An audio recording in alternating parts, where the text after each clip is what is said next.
Hello, hello! Welcome to Baki Taki episode 17, Dad! And today I have my special guest, and by that I mean my extra special guest, because she's my wife. It's Lindsay! Hi. Hey, sorry, I had a fly in my throat there. So yeah, this is our second ever in-person record, because, you know, my wife lives I live here, yeah. Yeah, best roommate. Top two for sure with Johnny. Yeah. Johnny's our dog, not just You know what? That's appropriate for the episode. To be appropriate to the episode, we should cut to our dog every 5 seconds. Every 5 seconds. So this was a fun episode. I've been looking forward to it a while. I misremembered a few things. But before we get into that, let's find out a few things about Lindsay. So, Lindsay. I'm your wife. That's a good fun fact. To be honest, it's appropriate to Baki, just to refer to me as, you know, my connection to the man. Yes, your role in the podcast so far has been very fitting for Baki, as like mentioned and not heard or doing anything. So it's a bit of a break from the trend. Okay, so Lindsay, other than Baki, what shows are you watching?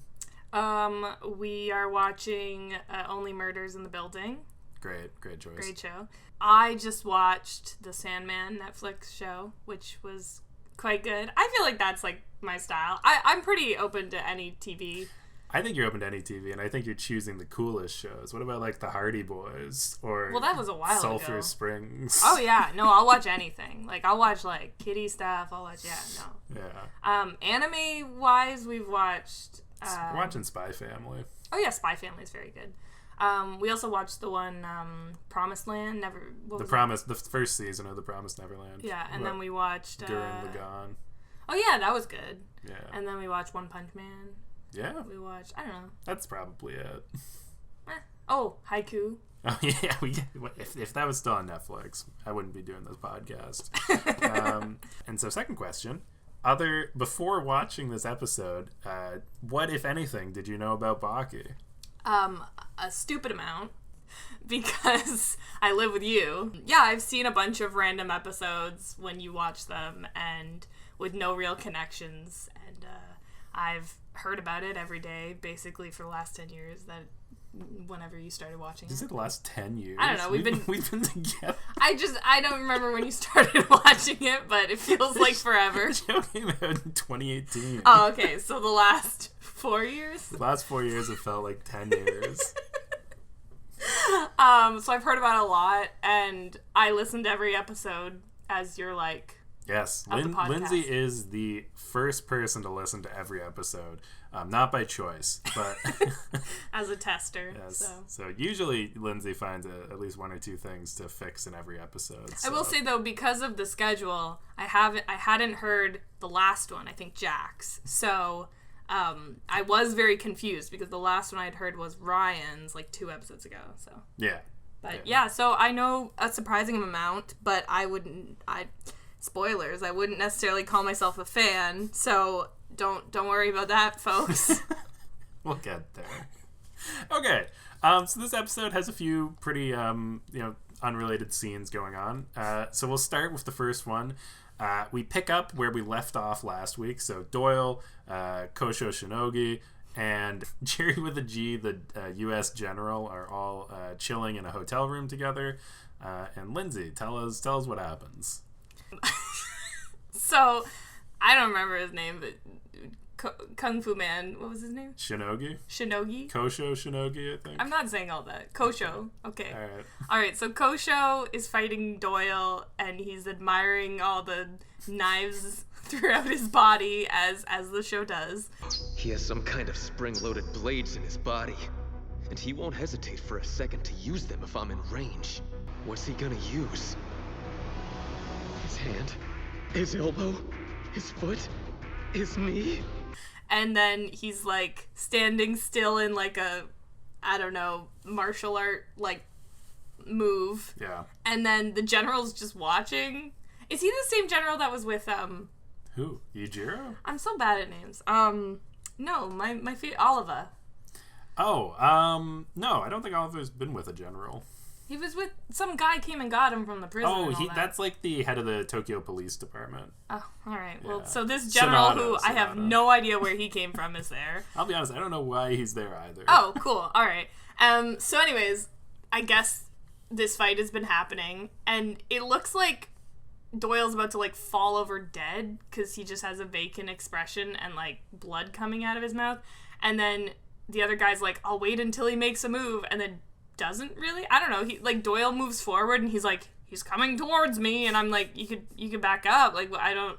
Anyways, basically, the guy goes to, like, hit Doyle, and Doyle, like, cracks his hand, and it sets off an explosive in his stomach or on his vest. I don't know. And it, like, somehow it doesn't hit Doyle, and it just explodes the other guy. It's a perfect explosive.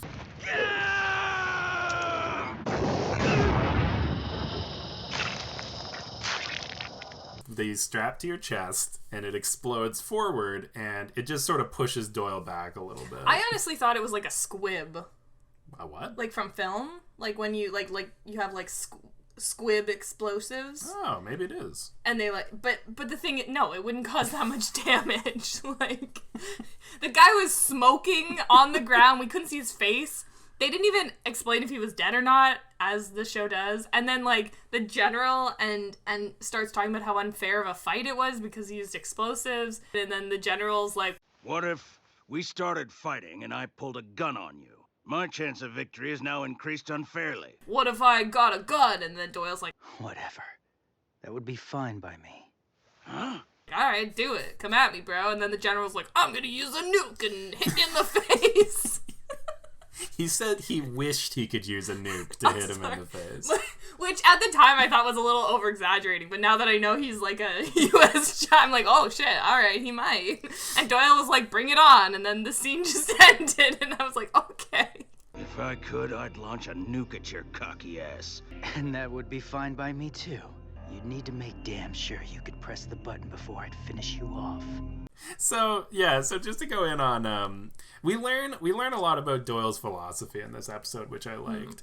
So the general is saying, if I pulled a gun on you, just like how you pulled an explosive in this fight, it's not fair. And Doyle's saying, why? This isn't like a judo tournament. This isn't like a martial arts fight with rules. We're just two guys in a hotel room trying to kill each other. I mean, this guy already put a bunch of weapons in his literal body, so I don't think he has any qualms about, pulling more weapons. Well, and I just want to point out, the other guy, you know how you said he was in a weird martial arts pose? Yeah. His technique is called the nerve splitter, where he sticks his fingers into your flesh and rips your nerve out. Yeah, but that's natural, Steve, Okay. so that's fair. Yeah, that's dumb. But so Doyle, his only goal is to be the strongest man alive. Which I thought was weird, because I will say, saying the strongest man alive to me implies, like, literal strength, and but Doyle to me wants to be the best or the winner, but I don't know, that was weird to me. Yeah. Well, it's a cool philosophy, and it doesn't really jive with his whole, like, I want to taste defeat thing. I think he's just saying he that. referenced it. Yeah, Jerry did bring that up. He was like, I thought you wanted to taste defeat. That's how I remember Jerry. And then There's only one thing I want. To be known as the strongest man in the world. The strongest, huh? What's that mean to you? It means never losing to anyone. Then, what's with all this wanting to taste defeat?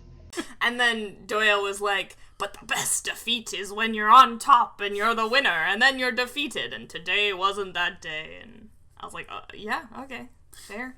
Typical Doyle. So we leave that scene. Very abruptly. Yeah, Shinogi's just smoking on the floor. And we go to Baki in bed with his dog. I don't bring up Baki's dog a lot. Oh my god. He's been in the show in a lot of background shots.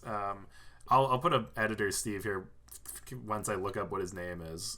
Baki's dog's name is Musashi, and he is a Tosa Inu, which is a fighting dog, actually. He was so sweet. He was very distracting, but every time they cut to him also, he just goes, oh my gosh. I just imagined, because a lot of times they would cut to Baki, and Baki would think something. He had a lot of, like, thinking in this episode, and then it would cut to the dog. So I imagine the dog was thinking the same thing as Baki. So, like, when Baki was like, oh, it goes away, and then they cut to the dog, I was imagining the dog was going, it goes away. Like, I imagine the dog is also in love with goes away, and it's actually just, like, a weird, like, triangle. I like that idea. That's why Kozue came, actually, for the dog. For the dog. No matter what I do, the thought of you just won't go away. That's one way to put it. Anyway, I should be going. Yeah. Well, She's trying to make the dog jealous. So the reason I like this episode is because I actually feel it's very character focused for an episode of Baki. Like, we learn Doyle's motivation and he goes into detail about it. And then after that, we get a scene with Baki and Kozue where we really get to look into Baki's actually emotional about something. Mm-hmm. He actually cares about something. So for reference, Baki is sleeping in what I have to assume traditional Japanese teens wear. Oh my god, this outfit bed. Though, it's like little booty shorts, but then also like a crop top shirt, but it's like one of those exercise ones, so it's like not fitted. But then I was like, puffy. Yeah, it cut to him at the front, and it was like feathers or puffy. Like I was like, what in the hell is that? I think that's just what the teens of Japan wear to bed. Their puffy crop top booty short combo. And then they sleep on the floor with their dog. But yeah, so Baki is about to go to bed. And then Kozue comes to check in on him, and they sort of discuss their feelings. Like, not really. I don't know. She comes in, and he's like, "Why are you here?" or something. I don't know, but like, it's mostly his thoughts, right? Well, first they talk about what it's like. Like, I was thinking about you. Listen, I've been thinking.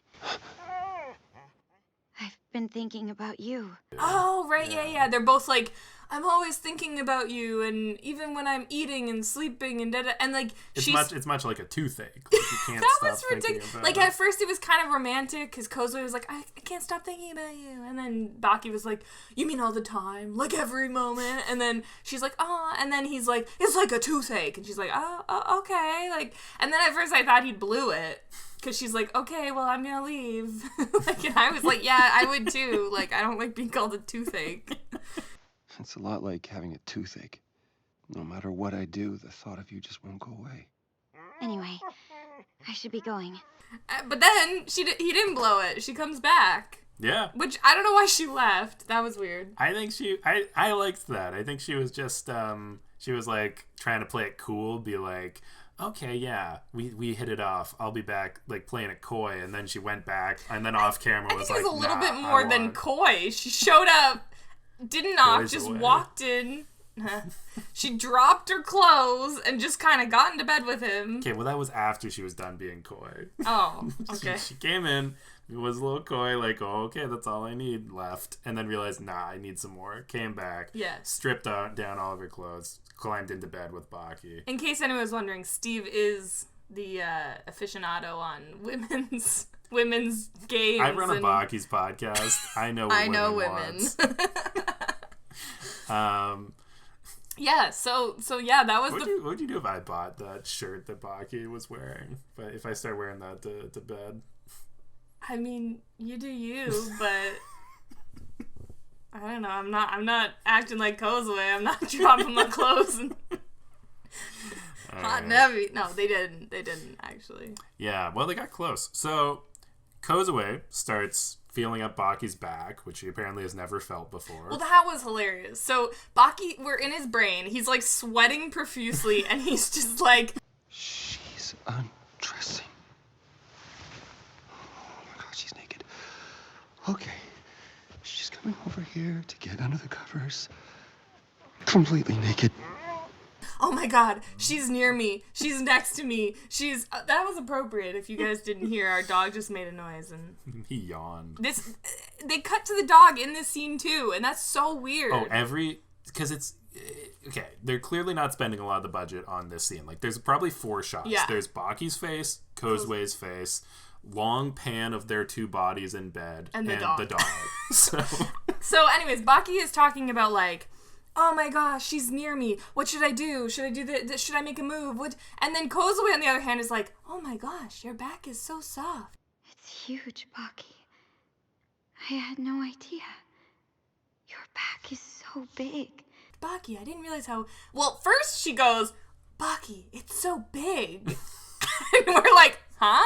And I was like, you're back. It's so big. It's so soft. And I'm just like, oh my god, has this girl never hugged him? Like, which is, yeah, it's crazy for multiple things. One, the back is probably one of the areas that it would be first touched by somebody. I don't know, like a casual. But also, Baki in this episode is wearing like a crop top that shows off his back. Yeah, yeah, it's true. Maybe Baki has just used his martial arts to never like show his back to Kozue. Like he has such fast reflexes. So then, well, you know, the best part of the episode, when Baki turns to make a move and goes... after building it up, he's just like... He's like... It was great because he said something, but I don't remember what it is. We'll put it in. It was like, I'm going to turn around and look into the eyes of my dad! This is it. You're going to turn over, and you're going to look directly into the eyes of your dad. So Yujiro's back for his first real interaction of the season. Oh, Lord. So Yujiro has snuck into Baki's house, probably like a ghost. Okay, can I also point out the dog like made noises when Kozue came, but didn't tell them when Yujiro, like, okay, do but dogs that's not... fair. We do cut to the dog later on in the scene, and he is cowering in fear because everybody can respect how alpha too, Yujiro is. Upset that he's getting kicked out of the triangle.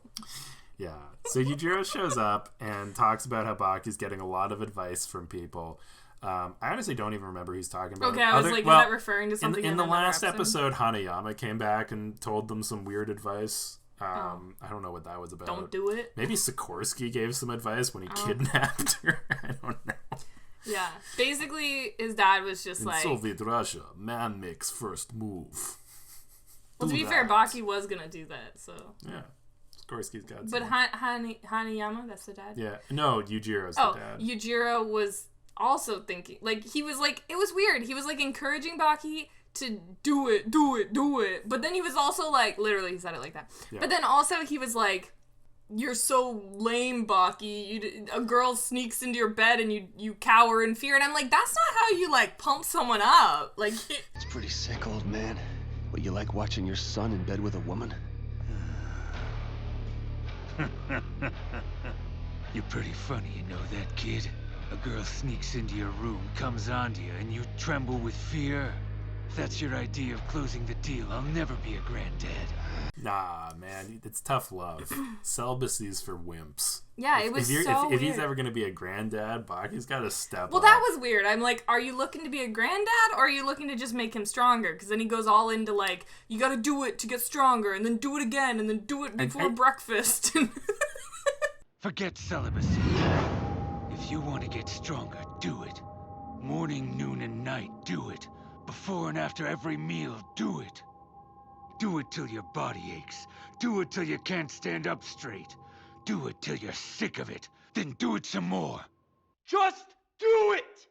Don't let your dreams be dreams. I think it's both, you know? Like, okay. Because the number one priority Yujiro has, in my opinion, is making Baki stronger so that he has someone who he can fight who could theoretically be stronger than him. Do you think he's if also Baki fails in that, maybe his grandchild would be better. That's a really good question that I feel like they don't put in here. I think yes, but no. I think he wants to be stronger, and to be stronger, he must fight people who are comparable in strength to him. I don't just go do it a bunch. Apparently, that makes you stronger. Maybe he's done it too much. Yeah, we meet another one of his kids on this episode, so. Anyway, so Yujiro basically just talks about celibacies for wimps. Make sure to do it. Kozue. Oh my god, that was make so sure to weird. Also do it. Can I talk about that? Because that was like, as a woman, I was just like, this is empowering. No. Ms. Kozue, was it? Blossom into the woman you were meant to be. Take it till you can't take it anymore. You must be insatiable. It was literally like, he looks at her. Firstly, he goes, Kozue, is it? And I'm like, wait, this is the first time they're meeting? And he's... Well, they met when Kozue got kidnapped. Okay, so but... Yujiro has now only met Kozue when she's in her underwear. Yeah. And basically he was like, you know, son, you gotta keep doing it, and then when you don't want to do it anymore, do it some more, and do it Kozue, like, you know, be a woman, the woman you were meant to be. And I'm like, wow, that is rude. Maybe she wants to go to law school or something. Like, leave her alone. Like, she doesn't need to...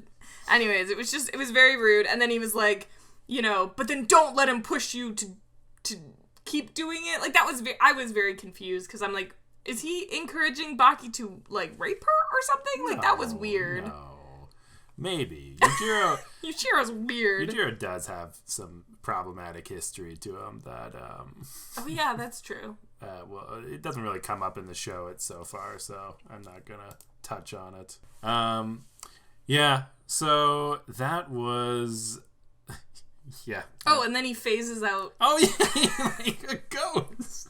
He's like, bye, and then he turns to go to the door, and then literally just, like, phases out, like, the door, but then we hear the door close, but we never saw it open. Like, that was so weird. And by phase out, like, it's literally like an effect I could do with, like, in a slideshow. It looks like a ghost. He just, whoop, he's gone. That's how, when you get really strong, you can just open any door. I guess. Well, you know what? I wonder if this is...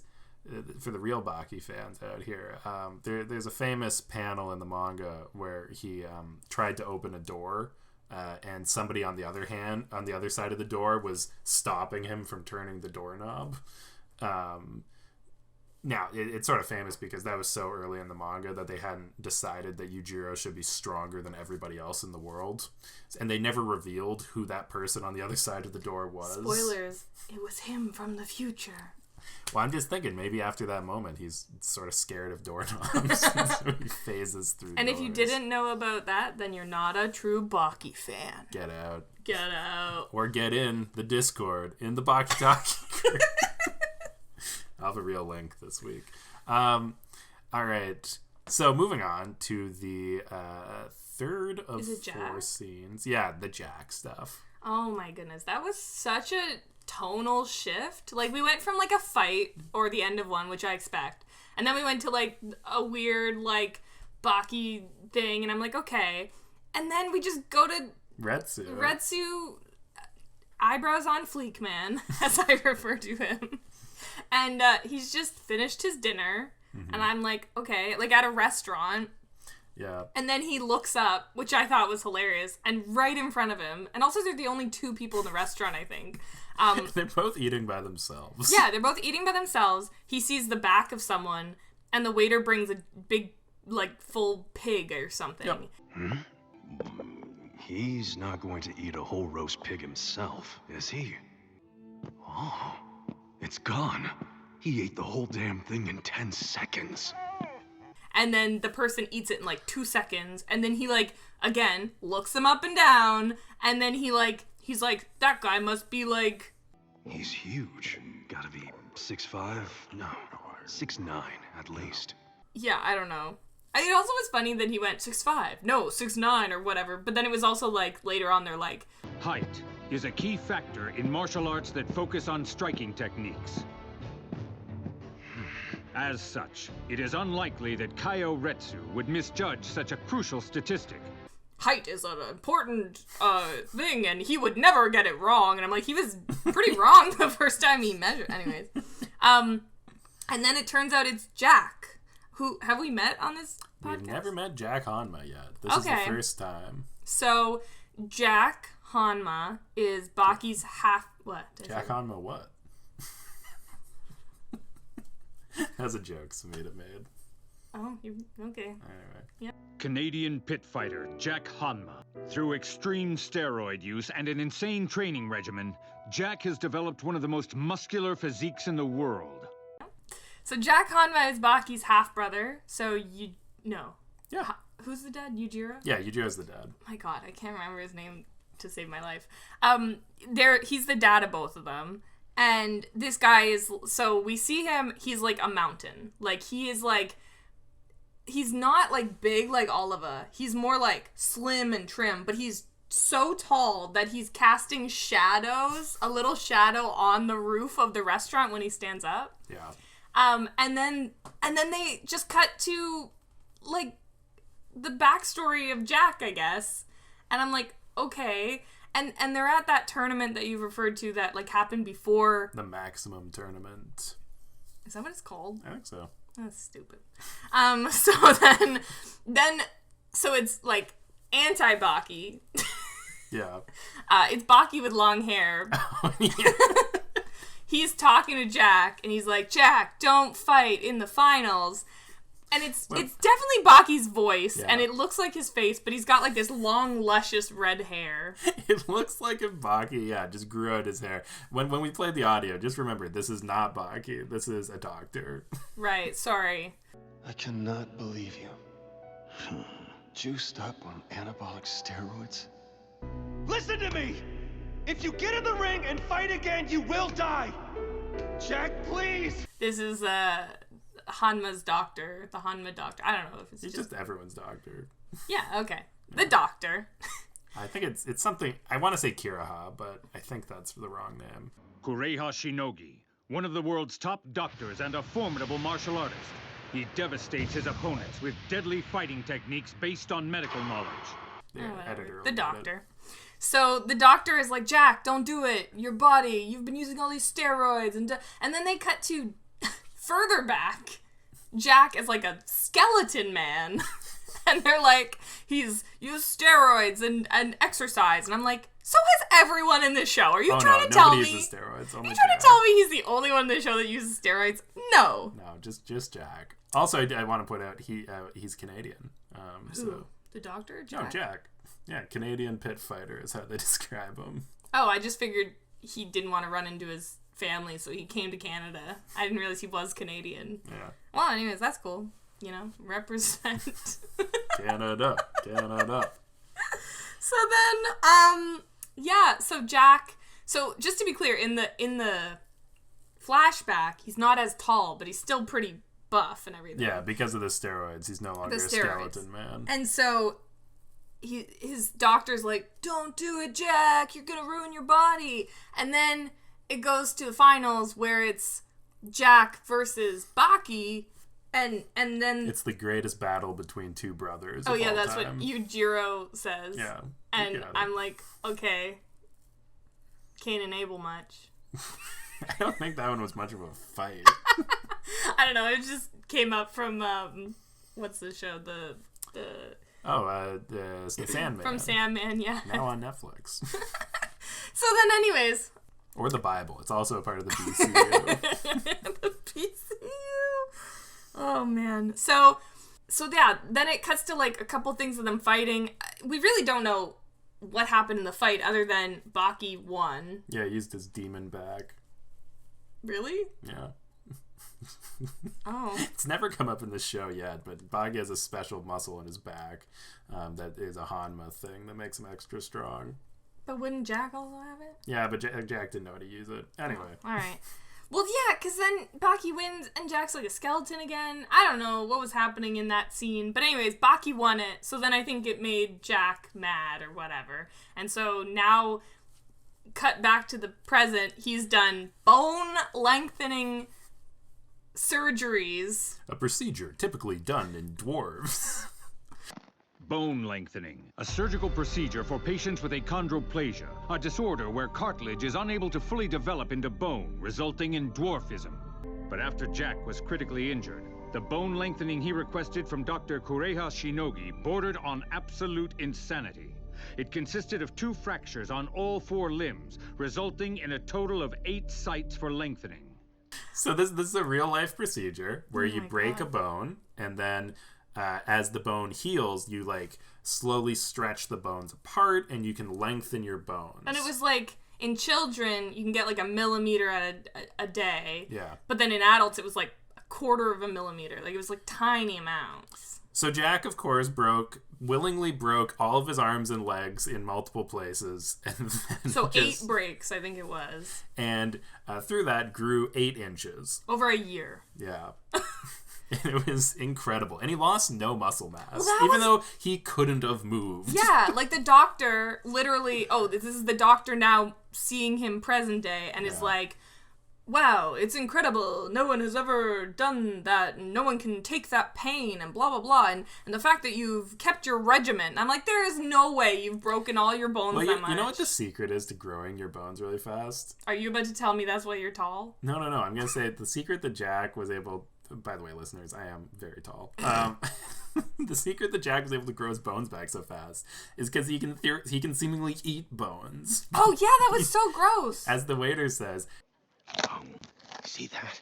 He ate the steak, and he ate the T-bone. Who does that? He ate the steak, and now he's just eating the T-bone. And then we just watch him, and it was Who does that? Ew. I think that makes sense. I think that's foreshadowing, though. Yeah. Well, if you eat bones, what? Oh, for his, Jack in the future, way past this anime is gonna get to, but he invents a new martial art around biting people.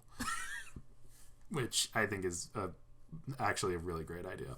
Well, I think it's great that they're setting that up now by him biting literal bone. Biting into bone, just eating and eating it. To be clear, he's not biting and spitting it out. He's just eating the T-bone. Bone. Gross. Yeah. So he eats some bone, and the doctor is, I don't know if we mentioned this. No, we're done. We're not even there yet. Then we cut back to the present. In the restaurant. Yeah, and so the doctor's name is Shinogi, just like the guy who blew up earlier in the episode. But that's after. What? We cut back to the restaurant, and then... Oh, with Retsu, yeah. And then eyebrow on fleek man is like, Retsu. Is that Jack? I don't know. And then Jack's like... You're that kung fu dude. I knew you. And then he like walks out. And then we cut to the hospital, where Dr. Man is checking in on his brother, who's in another, not his patient, he's in another hospital, and he's like, great job, doctors, and I don't know, it was very weird. And then the doctors were like, wow, it's an honor to have you check my files. And I'm like, I need to check, but with my friend who's a nurse, but I don't think a doctor has ever been like, wow, it's exciting to have another doctor check my work. Your friend who is a nurse has never met a doctor like this doctor. That's true. So just putting that out there. Sorry, Alexis. Ooh, can't wait to have her on the podcast. So then basically it ends with... Well, it was full circle. So the guy wasn't dead. The smoking man. The guy who exploded isn't actually dead. He isn't dead. And his brother's a doctor who also fights people, and he has now recruited Jack Hanma to go beat up Doyle. In Jack's own words... Look, I've got no interest in your brotherhood thing. But if you're looking for an agent of vengeance, I'm your man. Well, okay, I didn't understand that. What did you think? I literally just thought Jack was saying that to be cool. Like, I don't know. I was very confused. No, he was saying, like, I don't care. I want to beat people up. Okay.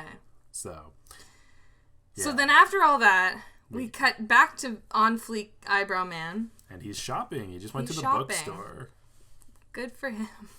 And he gets in an elevator with a bunch of people, and then it goes down, and then a bunch of people leave, except for him and a mom and kid. Little toddler. And then, I don't think he was a toddler. I know kids. I know women. I know what women want, and I know what kids are. You know what kids are. And then Doyle comes in, and they go like, huh? Yeah. And I'm like, didn't you look in the elevator before you got in? But apparently not. Nobody in this show looks up. So Doyle gets in the elevator, and then they're just staring at each other, and the mom is like, this is awkward. That's how I imagined her voice. She didn't actually really talk. And then the kid actually does talk and goes, Mommy, why are they looking at each other? And she's like, shh. Which I thought was very real. It's a big threat in Japan, as you might end up in an elevator with two martial arts experts. Yeah. So Retsu and Doyle, of course, if we go all the way back to episode 3 or 4, they said they would fight each other when they run into each other. Oh, I just figured. Yeah. More of an in general thing with all of the fighters. Yeah, and then they have this weird convo where they're like, so the mom and son leave, and they just go down the elevator together, and they're like, this is weird, isn't it? Because, like, we said we'd fight each other, and should we do it here? And then Eyebrow Man is like, remember, we promised each other we'd fight the next time we met. But we can't really do that here, can we? It's as good a place as any. Huh? I don't care, let's do it here. And then Doyle's like, I don't think we should fight in this store, like, mall. And it's like, why not? You guys have fought everywhere else. But they don't. And then he goes, how about we get a drink instead? And then it just cuts to them at a bar. Having some bourbon. Yeah, and the guy, and oh my god, that was so ridiculous. And they're just sitting. I have to describe very briefly. They're sitting on stools at the bar. But I've never seen stools so far apart, and they both are, like, almost, like, they have their legs out on either side, because they're so big, clearly, that neither of them can, like, keep their legs in properly, and it's just the funniest shot. And so they're sitting at this bar in, like, a weird frog squat, and then the guy pours them both bourbons, and Doyle acts like it's some weird thing nobody has ever heard of, and he's like, this is from where I live, which is what, the States, right? Ireland. Oh, it's from Ireland? Yeah. Okay, but like... and he's like... His name's Hector Doyle. It's from Ireland. Okay. Anyways. So then, like, he's like, what are we gonna do? And then the other guy's like, I told you, I'm ready to fight whenever. And I'm like, did you walk all the way to this bar just constantly saying, like, let me know, I'm ready to fight, I'm ready to fight? Like, yes. It was so weird. And then, so he finishes his drink, and then Doyle says some other shit, I don't know. Yeah, Doyle's just muttering because he's about to do, for about the 9th time this season, the trick where you drink some alcohol or flammable liquid. No, he didn't.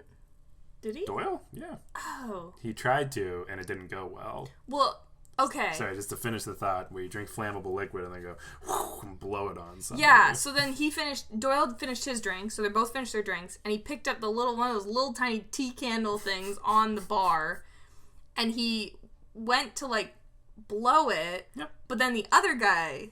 Retsu threw a dagger into his eye, yeah.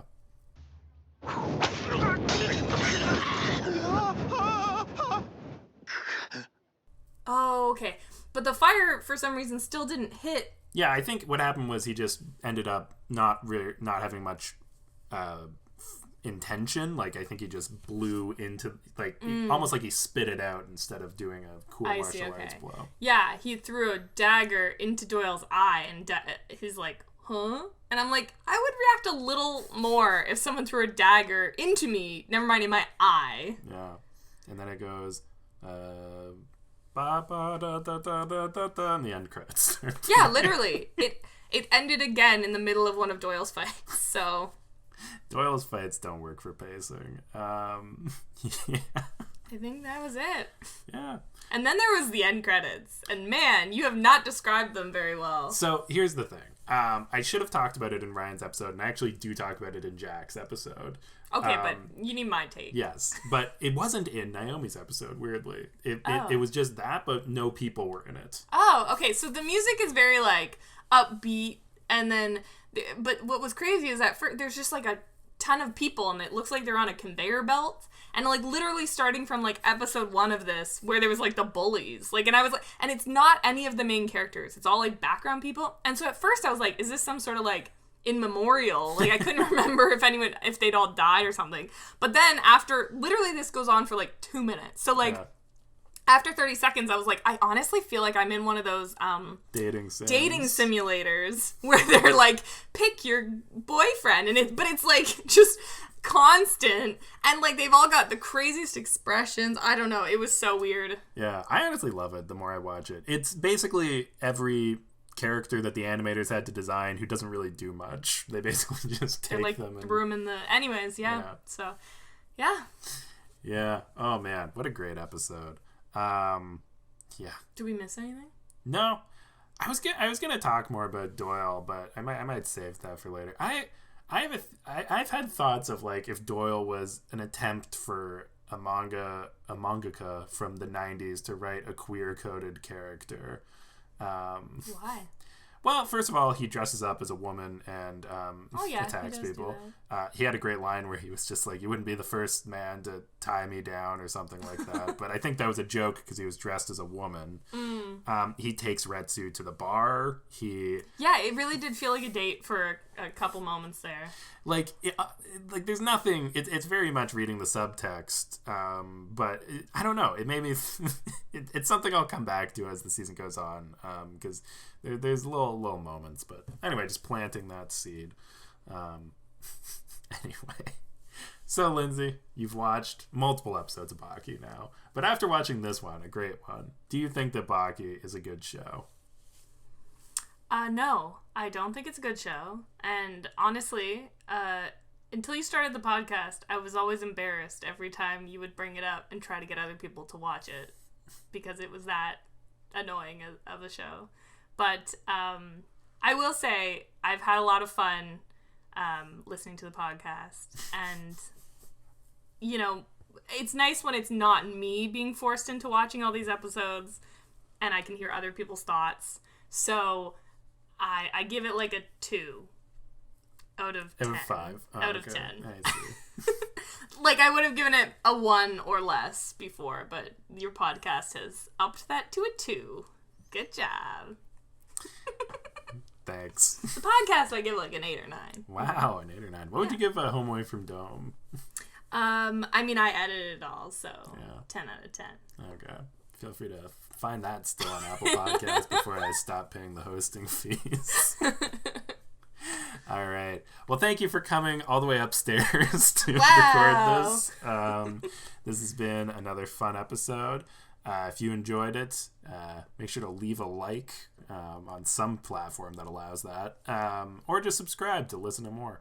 That's all the Baki we've got to talkie. I'll see y'all next week. Was I supposed to say something? Cry